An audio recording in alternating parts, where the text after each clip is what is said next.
Afternoon, everybody. I want to talk about what my perspective of Ralph Rangnick's open heart surgery would look like at Manchester United. It hasn't happened. The incision hasn't even been made, let alone open heart surgery. And he said it 18 months ago. So let's go through who you would keep, who would go, and then what we would have to do to make all that happen. I'm going to talk a little bit about director of football rumours as well at the end. Bear in mind that when I'm talking about this team, this is a team that I'm thinking needs to be challenging at the very top of the Premier League in the top 2 or 3, season in, season out. That's the standard I'm setting when I talk about who stays, who goes. There's some grace for the new players because they've only just signed. Onana, I wouldn't talk about in too much detail because he's just signed. Rasmus, he's just signed. I'll talk about Mount slightly separately because I don't think we ever should have signed him in the first place, but he has signed. Amrabat's on loan, and Johnny Evans isn't in the conversation. Sorry, Johnny. Goalkeeping department, got 2 keepers, fine. Left back, got Shaw, got Malacia. I'd keep Shaw. I would keep Malacia. I've not seen great things from him, but he is probably a decent understudy. And having somebody who's half decent, who's prepared to be an understudy, is probably quite a good position to have. I'm not sure he's good enough, but I'd like to see more of him before I make that judgment, really. Martinez, 100% keep him. Varane, I would keep, but I'd keep him as an elder statesman.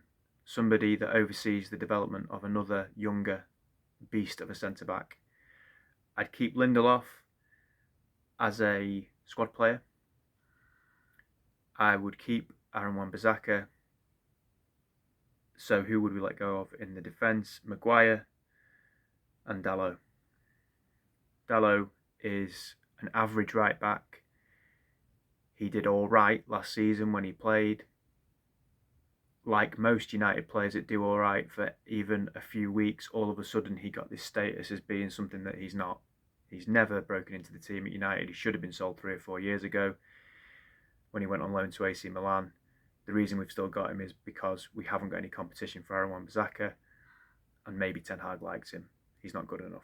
He doesn't get into any of the top 6 teams, so he needs to go. Midfield, keeping Casemiro, but like Varane, I'm keeping him as a elder statesman overseeing an absolute beast of a centre midfield player that comes in and develops, who might be like 23, 24, 25, 26, something like that. That's where I would see Casemiro. You can't pin your hopes on him.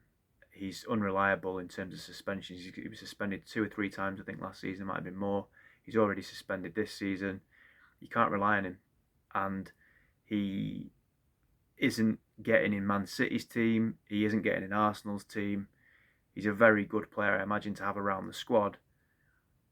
But he wouldn't be starting every week for me. If we had a better younger player that was there. Obviously we haven't, but I'm talking about fantasy world here, aren't I guess. I 1,000,000% keep Bruno. People seem to forget when Bruno first came to United were 6th or 7th. The season was going nowhere. We finished 4th that season largely because Bruno upped the standards of everybody and got loads of goals and assists. He was a catalyst, and his statistics over the last few years are beyond compare. He makes mistakes, he can be enigmatic, but that's the position he plays in. You speak to Man City fans about Kevin De Bruyne, Man City fans that go week in, week out, and they'll tell you he gives the ball away, he does things that annoy them, because players in that position will do that. Bruno, when he's playing in his natural position, is one of the best players in Europe in that position, and we cannot say that about many of our players in our squad.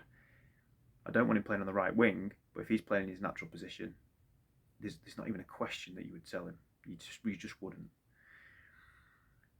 Mount, we shouldn't have bought in the first place, but as we have, I'd have him as a squad player. In a team that was going to be competing in the top 3 or 4, or even the top 6, if I'm honest with you, he's a squad player, he's not a starter.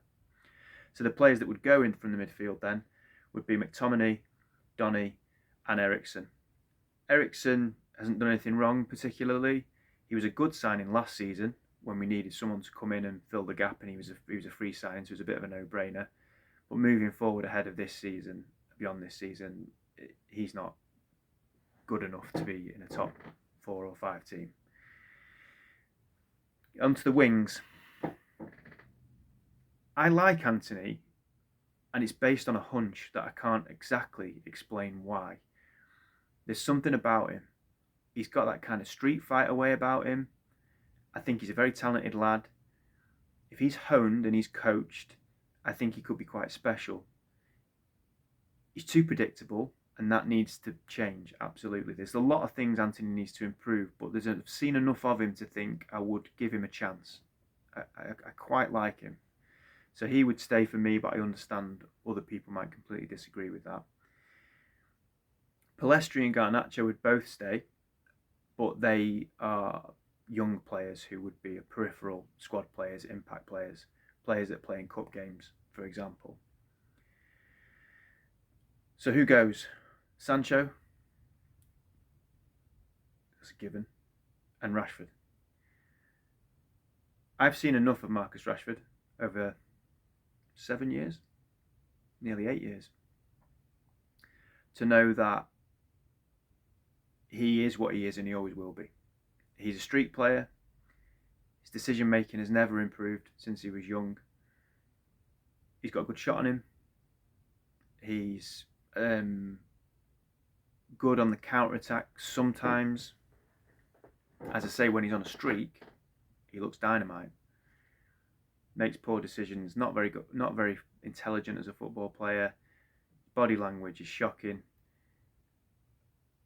Has that look about him that he's above other people when he really isn't.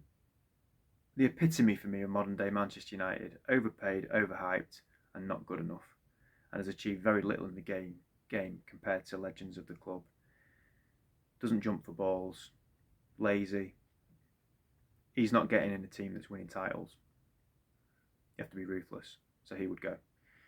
Up front, we've got a plethora of options, have we? We've got Rasmus, and he would obviously stay because he's only just signed and looks a really promising player. Just on Rasmus, I hope he doesn't get bitten by the zombie effect of Man United, because at the moment he looks like he's a really sound lad.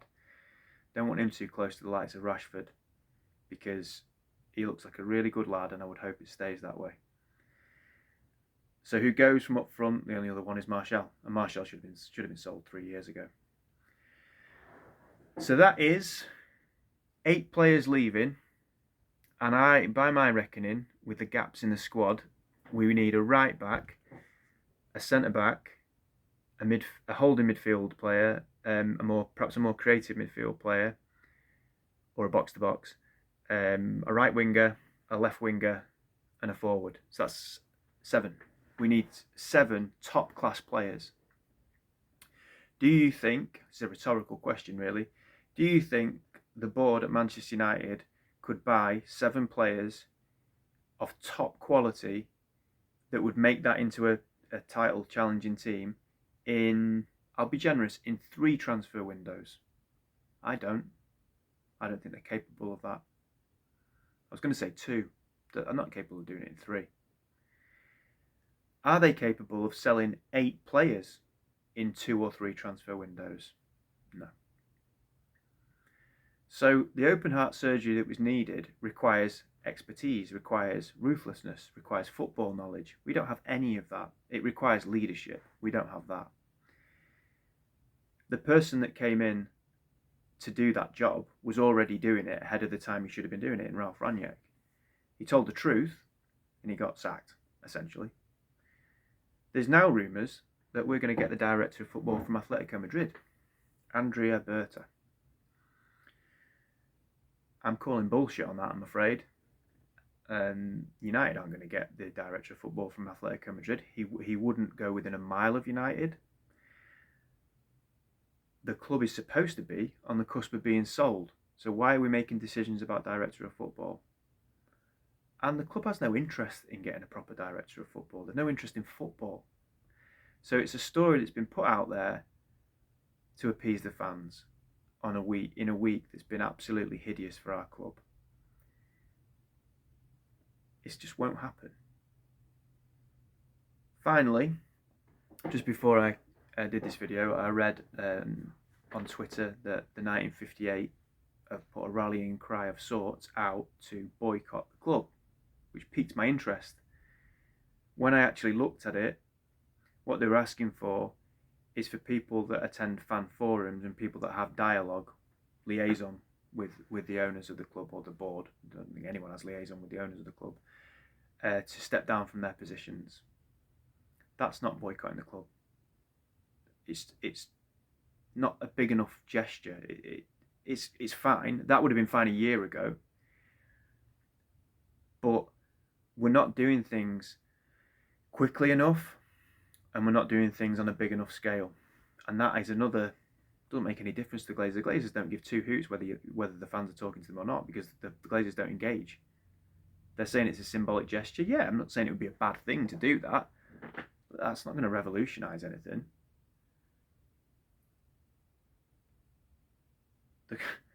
The club's dying.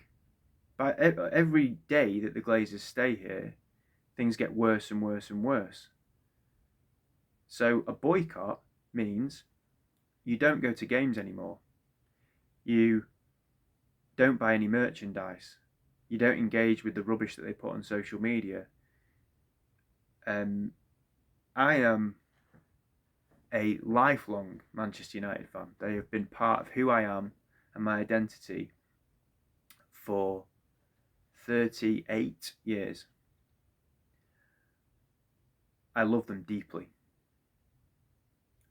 And I'm not saying that I'm right, but what I have done is I've completely disengaged from them, other than this, because this is my way of hopefully trying to vent the way I feel in an attempt that I want to get them back in my life. But I'm a big boy. I can cope without watching games. I can cope without going to games, certainly. And I can cope without buying shirts for myself or my kids or whatever, because the bigger picture is short-term pain for long-term gain. There's no appetite for that from the fans. And this talk of, if the Glazers do X, Y, and Z, you watch what happens. Everything they could have done, they've done. That's bad. And the response has never been any different. The only dramatic response was the Super League, when people got into the stadium and got on the pitch. Since then, if anything, it's become apathetic. So, when I say a Glazers out, I mean it with every fibre of my being. And a lot of people do. Unfortunately, not enough people do. And the people that are trying their very best in the 58 to rally people, it's not big enough. It's not big enough scale. Unfortunately, the things that they're suggesting to do are small fry. It's going to make no difference. So what we are left with then is the odd protest here or there, whilst essentially trusting that the Glazers are going to do what they said they were going to do, which is, well, they didn't definitely say they were going to sell the club, but we're trusting they're going to sell the club. And we're essentially trusting that they're going to sell the club to the right person. That's a really dangerous game to play, because they're not trustworthy, and they've proven that over the last 18 years, soon to be 19. They sit very, very easily at the moment, the Glazers. Happy as Larry. Just seen an interview with a guy from Rain Group on Twitter. The noises he was making was suggesting that the value that they've set for the club is ridiculously high. So, doesn't look like there's any resolution coming soon. And the day by day that they're here, the more damage they do. So for me, Ralph's master plan, although it's my master plan, would be 8 out, 7 in.